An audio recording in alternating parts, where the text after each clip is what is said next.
जिंकुशल cardiac केअरने ठाणे शहरात प्रथमच अत्याधुनिक लीडलेस पेसमेकर प्रत्यारोपण यशस्वीरित्या करून हृदयरोग उपचार क्षेत्रात नवे पर्व सुरू केले आहे.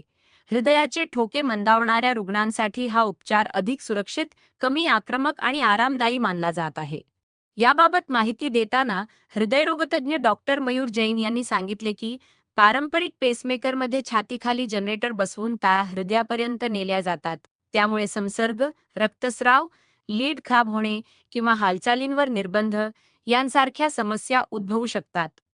नवीन लीडलेस पेसमेकर मात्र विटॅमिन गोळी एवढ्या आकाराचा असून तो जांघेतील शिरेतून थेट हृदयात बसवला जातो. या प्रक्रियेसाठी मोठी शस्त्रक्रिया, छातीवरील जखम किंवा तारा आवश्यक नसतात. केवळ छोट्या छिद्रातून प्रत्यारोपण केले जाते आणि रुग्णाला साधारण 1 ते 1.5 दिवसांत घरी सोडता येते.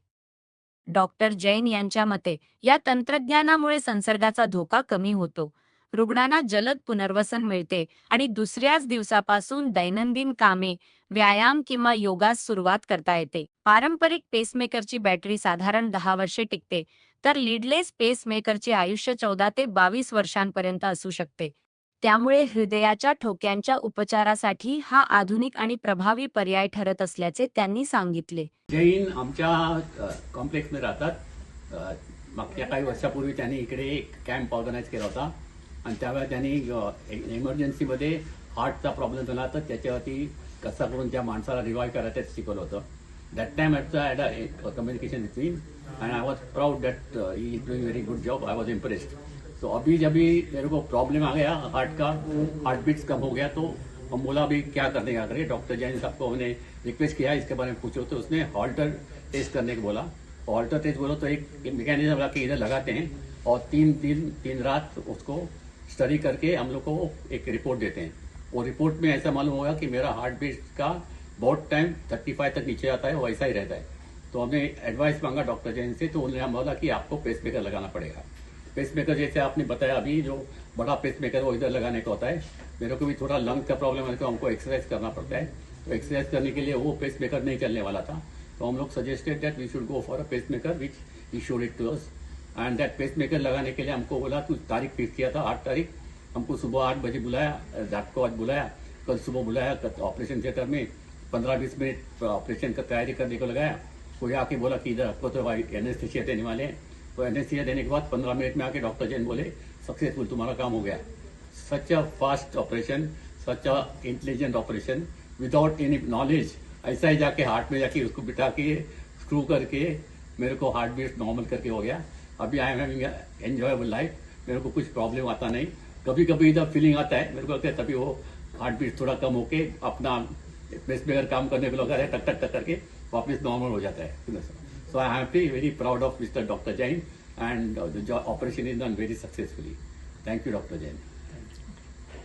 मी डॉक्टर मयूर जैन आहे, जिनकुशल कार्डियाक केअर ठाणेमधून. एक नवीन उपचार पद्धती ठाण्यामध्ये आम्ही लॉन्च केली आहे, त्याला म्हणतात लीडलेस पेसमेकर. लीडलेस पेसमेकर म्हणजे हा एक उपचार आहे अशा पेशंटसाठी ज्यांचे ठोके कमी पडतात हृदयामध्ये.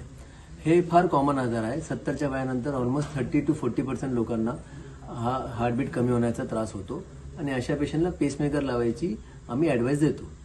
आधी आम्ही पेसमेकर जो लावायचो तो एवढा मोठा होता, एवढा मोठा. हा इथे छातीखाली लागायचा आणि याच्यासोबत 2 तारा, अशा लांब तारा ह्या हृदयामध्ये जायच्या.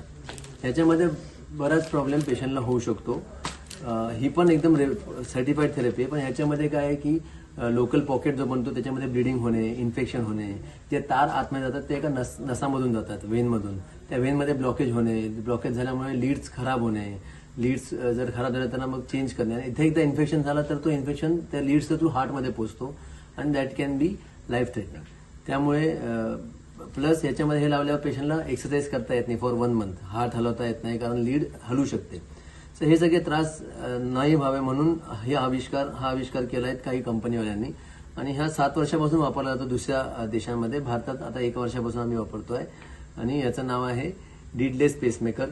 ही एवढीशी चिप, आम्ही याला चिप म्हणताना जेव्हा आम्ही पेशंटला समजवतो की एक चिप तुमच्या हार्टमध्ये लागेल. ह्याच्यामध्ये हे टायटॅनियमने बनलेलं आहे. याच्यामध्ये एक स्क्रू आहे.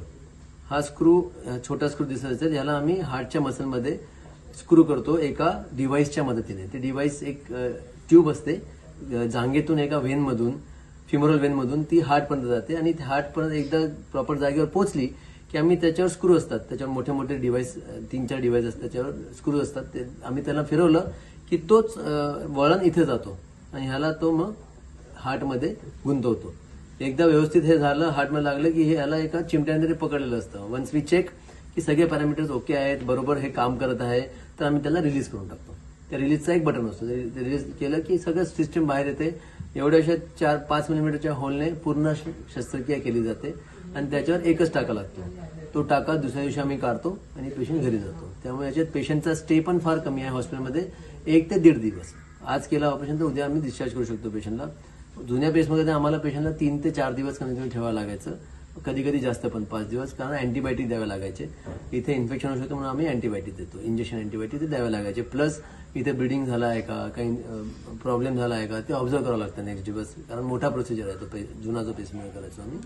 त्यामुळे जास्त दिवस हॉस्पिटलमध्ये स्टे असायचं. आता त्याच्यामुळे ह्या नवीन प्रक्रियेमुळे हॉस्पिटलचा स्टे पण कमी झाला आहे आणि पेशंटला कम्फर्ट फार जास्त आहे. हे लावल्यानंतर पेशंटला काहीच रेस्ट्रिक्शन नाही. दुसऱ्या दिवसापासून ते योगा करू शकतात, स्विमिंग करू शकतात, एक्सरसाइज करू शकतात. आम्ही सगळं अलाव करतो पेशंटला. किती वयाच्या पेशंटमध्ये ही उपचार पद्धती लागू होते? कुठल्या वयाच्या पेशंटमध्ये युजली ही लागते 70 वयाच्या वर कॉमनली. तर आणि आम्ही कधी कधी फार रेअरली हे लहान मुलांमध्ये पण ही पेसमेकर लागते. आम्हाला फार त्रास व्हायचा ह्या पेसमेकर लहान मुलांमध्ये, कारण हाईट वाढते. एकदम रेअरली होतं लहान मुलांमध्ये, फार अनकॉमन आहे. जसं मी एक इम्प्लांट केलं तर सगळ्यात कमी तिचं वय होतं 13 वर्ष. ते अनुवांशिक असतं, वडिलांमुळे तिला आलं, त्याच्या वडिलांचंही मी केलं होतं, तिचंही मी केलं होतं. त्यांच्यामध्ये काय होतं की हाईट वाढते, त्यामुळे ही याची लेंथ तर एकच फिक्स असते आणि आम्ही टाका घेऊन टाकतो आतमध्ये, त्यामुळे ही लीडची लेंथ नाही वाढू शकत. तर अशा पेशंटला 7-7 वर्षांनी चेंज करावं लागतं. त्यामुळे लहान मुलांमध्येही हे फार चांगलं आहे, पण त्याचं छोटा डिव्हाइस लावतो आम्ही, त्याच्यापेक्षा छोटा डिव्हाइस. या यंत्राची लॉंग लाईफ सर पहिलं स्पेसमेकर होतं ते आणि ह्याच्यामध्ये किती फरक आहे? खर्चिक आहे का हे कमी खर्चिक? हे खर्चिक आहे. ऑब्व्हियसली कुठली नवीन टेक्नॉलॉजी ती आपल्या जनतेसाठी थोडी हाय कॉस्ट असते, कारण हॉस्पिटलला रिक्रूट करण्यासाठी हाय कॉस्ट लागतो. जशी याची इम्प्लांटेशन रेट वाढेल इंडियामध्ये तसं याचं कॉस्ट कमी होईल. आता 2 फॉरेन कंपनीज याला बनवत आहेत, त्यामुळे अजून रिसर्च चालू आहे. इंडियनला एकदा बनलं किंवा हे कंपनी पण कमी करतील जेव्हा याचं रेट वाढेल.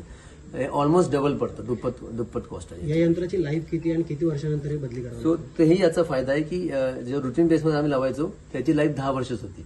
10 वर्षाने बॅटरी चेंज करायला लागायची, छोटा शस्त्रक्रिया, परत 3 दिवस पेशंटला ऍडमिट व्हावं लागायचं. ह्याची लाईफ वेगवेगळ्या कंपनीची वेगवेगळी आहेत, पण 14 ते 22 वर्ष. ते डिपेंड करते की पेशंट किती वापरली जाते बॅटरी आतमध्ये. जेवढी बॅटरी कमी वापरली जाईल तेवढी लाईफ जास्त असतात, पण मॅक्सिमम लाईफ इज 23 इयर्स.